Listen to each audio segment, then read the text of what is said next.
الحمد لله وكفى وسلام على عباده الذين اصطفى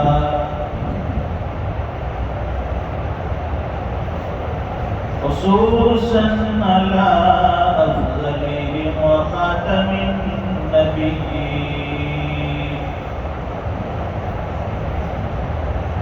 محمد الأمين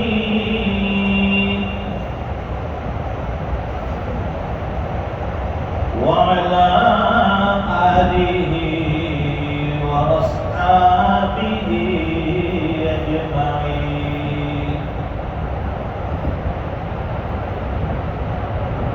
أما بعد فأعوذ بالله من الشيطان الرجيم. بسم الله الرحمن الرحيم.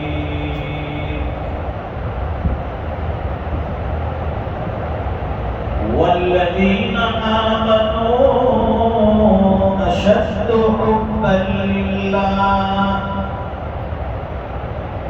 صدق الله العظيم. اللهم صل على سيدنا ومولانا محمد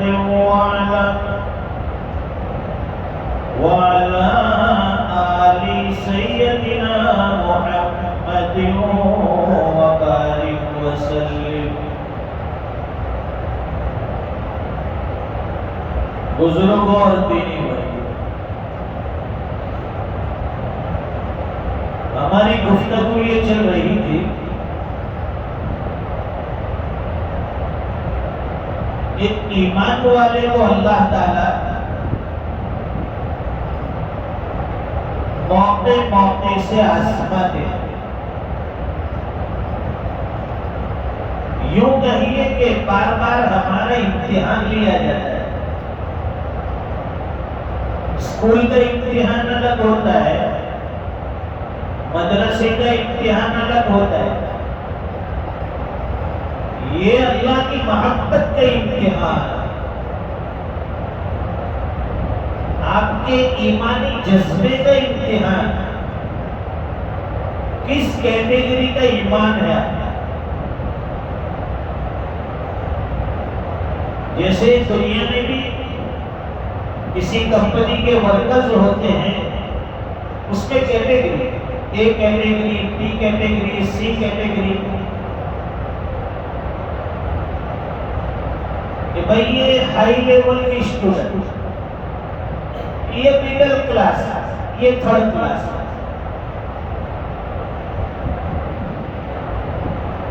تو دنیا کے نتائج جو امتحان کے اوپر جو ہے وہ نتائج مرتب ہوتے ہیں. یہاں اللہ تعالیٰ اہل ایمان کے ایمان کو بھی ٹٹولتے ہیں کہ اس کا ایمان کس کیٹیگری کا ہے. ہائی لیول والا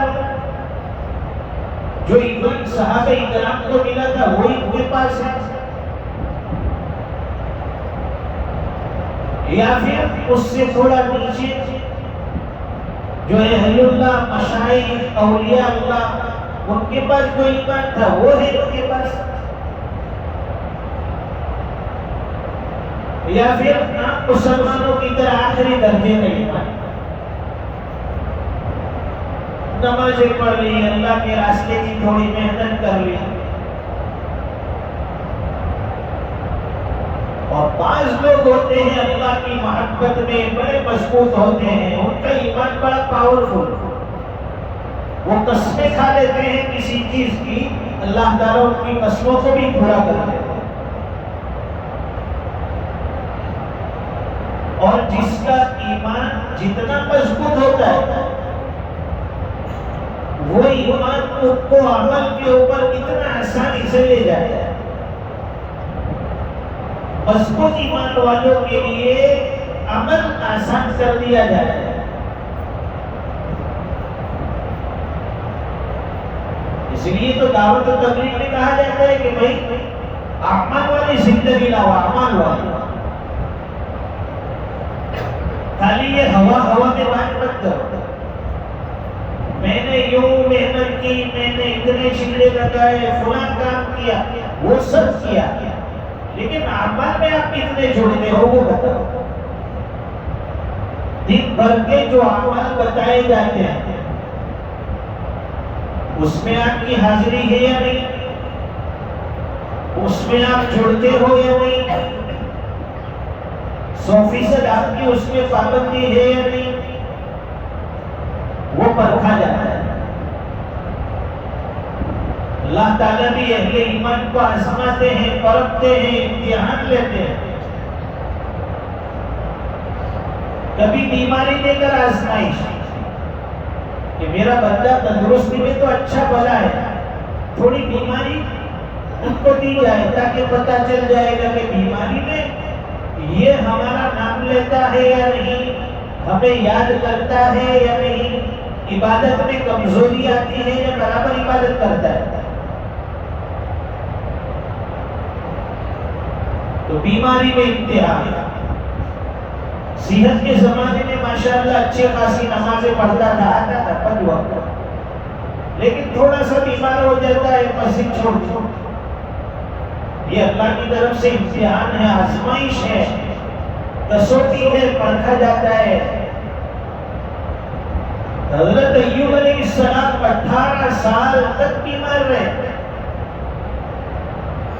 چھوٹی موٹی بیماری نہیں تھی، سردی زکام کھانسی والی، یہاں تو تھوڑی 2-4 چھینک آ گئی، 2-4 کھانسی آ گئی، بھائی مسجد میں نظر نہیں آتے، واج جاؤ دے 3 દિવસ کی سردی پکڑائے گی نہیں، ناک کو بھرے، باقی سب کام کرے گا۔ سردی ہو گئی 3 دن سے، کھانا وقت میں دبا کے کھائے گا، جب نیند آئے گی برابر 6 گھنٹے 8 گھنٹے سوئے گا، باقی سب کام وہ کرے گا وقت پر، لیکن نماز کے بارے میں کچھ نہیں، تھوڑا بیمار ہوا، ڈھیلا چل رہا۔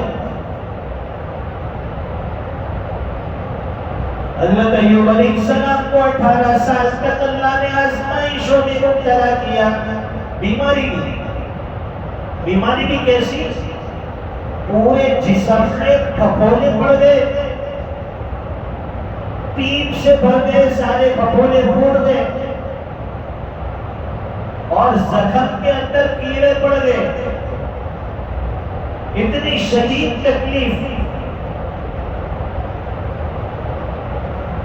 لیکن اللہ کی عبادت میں، اللہ کی محبت میں کوئی کمی نہیں آئی۔ جتنی زیادہ تکلیف اتنی زیادہ عبادتیں، اتنی زیادہ اللہ کی یادیں، اتنا زیادہ ذکر۔ یہاں تک کہ جتنا مال تھا وہ سونے کی ٹنڈیاں برستی تھی ان کے اوپر، سونے کی، مال اتنا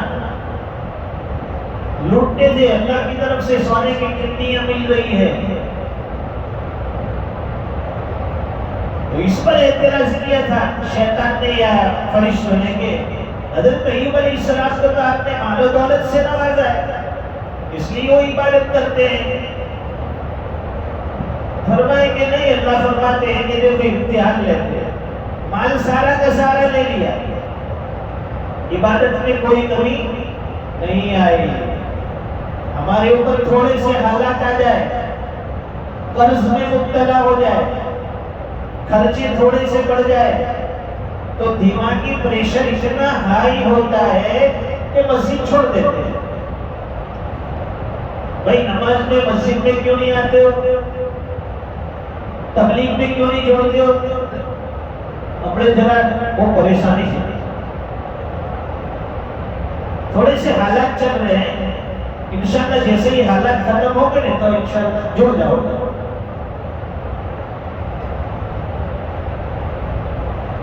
تو حالات میں تو آزمائش امتحان اللہ دیکھنا چاہتے ہیں کہ آتا ہے یا نہیں آتا ہے۔ 18 سال تک امتحان لیا، اللہ نے آزمائشوں میں مبتلا رکھا، سارا کا سارا مال تھا وہ اللہ نے لے لیا۔ فرشتوں سے کہا کہ دیکھو میرا ایوب سب کچھ لے لیا میں نے، کچھ نہیں ہے اس کے بارے میں، پھر بھی صبر کرتا ہے اور عبادتوں میں لگا ہے۔ کہ نہیں ان کے پاس تو بچے بہت زیادہ ہیں، کھیتی باڑیاں ہیں، بیویاں ہیں، اللہ تعالیٰ نے ایک ایک کر کے سب اولادیں بھی ان سے لے انتقال کر دیا. بیویاں جتنی تھی وہ سب چھوڑ چھاڑ کے چلی گئی، ایک بیوی ساتھ چلی گئی.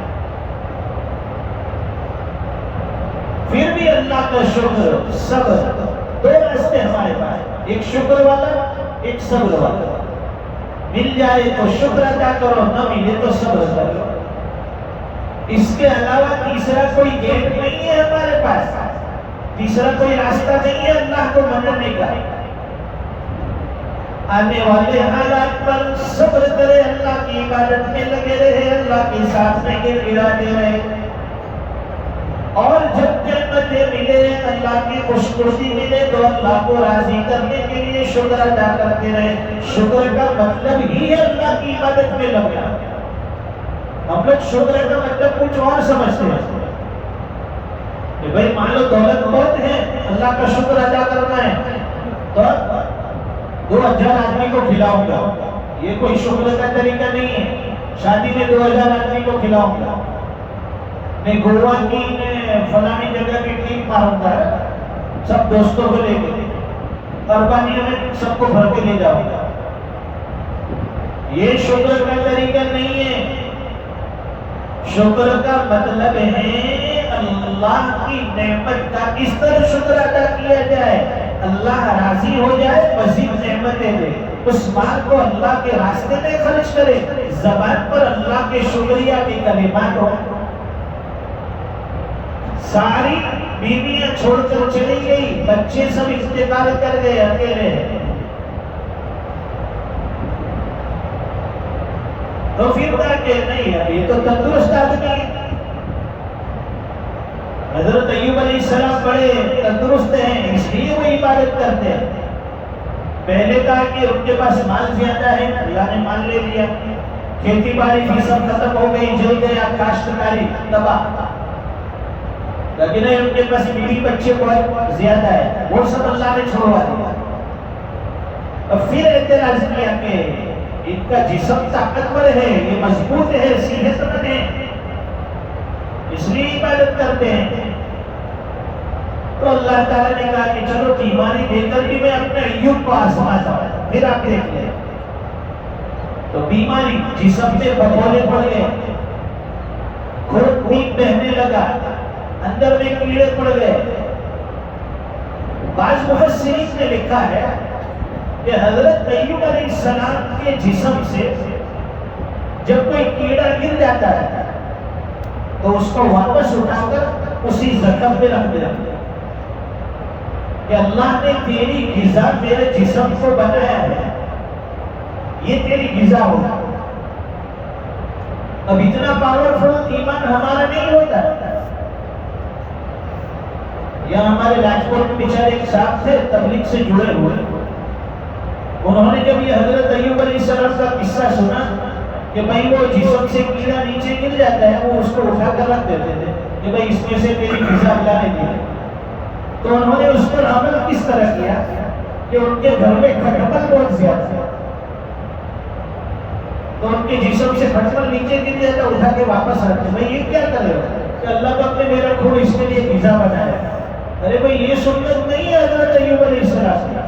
ہمیں تکلیف کو دور کرنا ہے، اس لیے کہتے ہیں کہ دین کی سمجھ بھی صحیح ہونی چاہیے. یہ الٹی سمجھ، اس سے تو ایمان کمزور ہو جاتا ہے. یہ تکلیف دینے والے جانور ہے، یہ کھٹپن، اس کو تو دور کرو تاکہ تکلیف سے آپ دور ہو جاؤ. حضرت ایوب علیہ السلام نے وہ کیڑا ہے رکھ دیا تھا نا واپس، اس کے لیے بھی یہ کھٹپن اٹھا کے رکھ دیا. ارے بھائی کہاں حضرت ایوب علیہ السلام اور کہاں یہ 2025 کے اندر تو پیدا ہوا آدمی. اس لیے اللہ سے ہمیشہ عقل سلیم مانگو. اے اللہ عقل سلیم عطا فرما، صحیح سمجھ عطا فرما. بعض مرتبہ الٹی سمجھ بھی انسان کو گمراہی کے راستے پہ لے جاتی ہے، الٹے سیدھے کام کرنے شروع کر دیتا ہے. تو جب بہت زیادہ بیماری ہو گئی، سب امتحان میں کامیاب ہو گئے، اب فیصلہ ہو گیا کہ بھئی ایوب علیہ السلام جو ہے یہ تو نعمتوں کی وجہ سے عبادت کرتے تھے، نہ مال و دولت کی وجہ سے عبادت کرتے تھے، نہ کثرت ازواج و اولاد کی وجہ سے عبادت کرتے تھے، نہ ہی صحت تندرستی کی وجہ سے عبادت کرتے تھے۔ ان کی عبادت خالصتا للہ، اللہ کی محبت کے لیے۔ امتحان ختم ہوا تو ایک جگہ پر پانی تھا، قرآن کریم میں اللہ فرماتے ہیں اور هذا مغتسل بارد وشراب، اپنی ایڑیاں ماری، وہاں سے چشمہ پھوٹا، اس کا پانی پیجئے اور اس سے غسل بھی کیجئے۔ حضرت ایوب علیہ السلام نے اس کا پانی پیا، غسل کیا، وہ سارے جسم سے پھپھولے ختم، بیماری ختم، جتنے کیڑے تھے وہ سب غائب ہو گئے۔ بتلانا یہ ہے کہ جس کیٹیگری کا ایمان ہوتا ہے اس کے مطابق اللہ تعالیٰ آزمائشوں میں مبتلا کرتا ہے۔ اشد البلاء الانبیاء ثم الامثل فالامثل، سب سے زیادہ آزمائش اور امتحان نبیوں پر آتا ہے۔ پھر جو نبیوں سے جتنا زیادہ قریب ہوتا ہے ان پر اس کے اعتبار سے حالات آتے ہیں، آزمائشیں آتی ہیں۔ تو آزمائشیں اور حالات یہ ترقی درجات کا سبب ہے، یہ ہمارے درجات ایمان والے کے درجے کو بلند کرنے کے لیے آتے ہیں۔ اس لیے تو روایت میں آتا ہے کہ اگر کسی مومن کو ایک کانٹا بھی چبھ جائے اور اس کانٹے کے چبھنے کی وجہ سے اسے جو درد ہوتا ہے اس پر بھی اللہ تعالیٰ اسے نیکی عطا فرماتا ہے۔ تو ہمارے لیے تو کتنا آسانی کا سودا، بیمار ہو گئے تو بھی اللہ کی نعمت، اللہ تعالیٰ اجر عطا فرماتے ہیں، نعمتیں مل رہی ہیں، شکر ادا کیا، یہ بھی اللہ کی نعمت، اللہ کی طرف سے انعامات مل رہے ہیں۔ ہر حال میں ہمیں راضی برضا رہنا چاہیے۔ آتے ہیں زندگی کے حالات ہیں، کبھی اچھے دن کبھی برے دن۔ ہمارے پرائم منسٹر تو کئی سال سے کہہ رہے ہیں کہ اچھے دن آنے والے ہیں، اچھے دن آنے والے ہیں، تو سب کو اچھے دن کا انتظار ہوتا ہے، یہ امید ایک لگی رہتی ہے کہ چلو بھائی آج نہیں تو کل اچھے دن آئیں گے، گیس سلنڈر سستا ہوگا اور مہنگا ہوتا ہے، پیٹرول سستا ہو جائے گا اور مہنگا ہوتا ہے، تو امید تو کم سے کم رکھنی چاہیے بھائی اچھے دن آنے والے۔ یہ دنیا ہے، تلک الایام نداولها بین الناس، یہ دن جو ہے آتے جاتے ہیں، کبھی خوشی لے کر آتے ہیں، کبھی غم لے کر آتے ہیں۔ خوشی ہو یا غم ہمیں راضی برضا رہنا چاہیے، اللہ کے فیصلے پر راضی۔ والذین آمنوا اشد حبا للہ، جو ایمان والے ہوتے ہیں اللہ کی محبت میں مضبوط ہوتے ہیں، وہ کسی کا ڈر نہیں رکھتے، کسی کا خوف نہیں رکھتے، کسی کے دباؤ میں نہیں آتے، کسی کے بہکاوے میں نہیں آتے، وہ مضبوط اللہ کی محبت۔ سامنے پہاڑ جیسا چٹان آدمی ہو، پہاڑ جیسے حالات کیوں نہ ہو، لیکن ایمان والا کبھی اس سے ڈرتا نہیں، اس کے قدم کبھی ڈگمگاتے نہیں، اس کی نظر اللہ کے حکم پر ہوتی ہے۔ بس یہ ایمان مضبوط کرنے کی ضرورت ہے۔ دعوت و تبلیغ میں یہی سبق دیا جاتا ہے، بھائی ایمان بناؤ، اندر کی دنیا بناؤ۔ جتنا ہم ظاہر کو سنبھالتے ہیں ہمارا باطن بگڑا ہوا ہے۔ گاڑی اوپر سے کتنی زیادہ خوبصورت ہو، اس کا انجن اگر فیل ہو گاڑی کوئی کام نہیں ہے۔ ہمارا ظاہر کتنا بھی اچھا خوبصورت ہو، اندر کی دنیا بگڑی ہے، دل میں پاپ ہے، دل میں کینہ ہے، دل میں حسد ہے، سمجھو ایمانی زندگی کوئی کام نہیں ہے۔ یہ خوفلا انسان ہے، یہ نفرتی انسان ہے، یہ دوگلا انسان ہے، یہ دشمنی پیدا کرنے والا انسان ہے، یہ لوگوں کو لڑانے والا انسان ہے، جھگڑے اور پھوٹ ڈالنے والا انسان ہے۔ اس لیے دل بھی صاف ہونا چاہیے، دل کی دنیا صاف ہونی چاہیے۔ انسان کے دل میں جو چیز ہوتی ہے وہ اس کی زبان سے نکلتی ہے۔ غلط آدمی ہوگا، اندر بگڑا ہوا ہے، زبان سے وہی الفاظ نکلیں گے۔ اچھا نیک انسان ہوگا، اس کے باطن کی دنیا بنی ہوگی، اہل اللہ سے تعلق ہوگا، اللہ تعالیٰ اس کی زبان سے بات بھی ایسی نکلواتے ہیں۔ اللہ تعالیٰ ہمیں اپنی سچی محبت نصیب فرمائے، ایمان کو مضبوط سے مضبوط تر بنائے، اعمال صالحہ کو مضبوطی سے ادا کرنے والا بنائے۔ وآخر دعوانا الحمدللہ رب العالمین۔